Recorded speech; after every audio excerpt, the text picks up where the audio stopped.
我唔會睇咁多電視，望遠嘢，同埋望綠色嘢。如果家長發現小朋友睇得唔清楚呢，咁需要去驗眼睇下有冇一啲屈光不正，例如近視啦或者散光。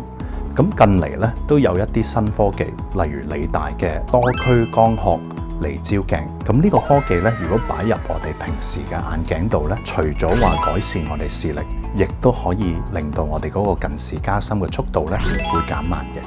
戶外嗰個陽光咧係好緊要，因為我哋都會知道咧係夠陽光咧就會係刺激嗰個多巴胺，防止我哋嗰個視網膜咧就會越拉越長嘅。室外嘅光線咧其實係唔夠去刺激我哋身體入面嘅多巴胺嘅，咁所以變咗咧室內嘅光咧係唔可以防止我哋近視加深。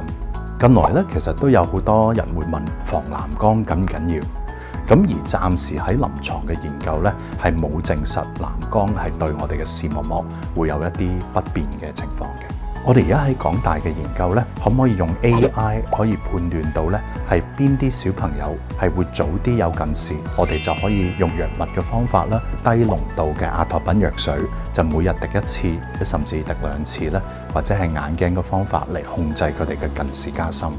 是小朋友的視力和他的脊柱健康确实是会有一定的影响。那么视力不佳的小朋友呢，他们在学习的时候可能会无意识的把头和背往前倾，那么这样呢会增加脊柱它不平衡的这样的负担，那么可能会增加脊柱畸形或者说脊柱侧凸的风险。如果这个小朋友他有驼背的习惯的话呢，他的眼睛一般就会离他的屏幕啊或者说书本太近了，这样就会增加眼睛的负担，那么可能对他的视力是会有一定的影响。我们有一个简单的规则，叫做1尺1拳90度。简单就说呢，在小朋友学习的时候，他的眼睛离他的书本要有1尺的距离，也就是大概30公分的距离。那么1拳呢，指的是他在做的时候，他的胸部离书桌需要有1个拳头的距离。那么90度呢，是指他在学习的时候，他的手肘还有膝盖尽量能够维持90度这样的状态。那么维持这个姿势呢，可以同时保证小朋友他坐得直，而且呢眼睛的负担也不会太大。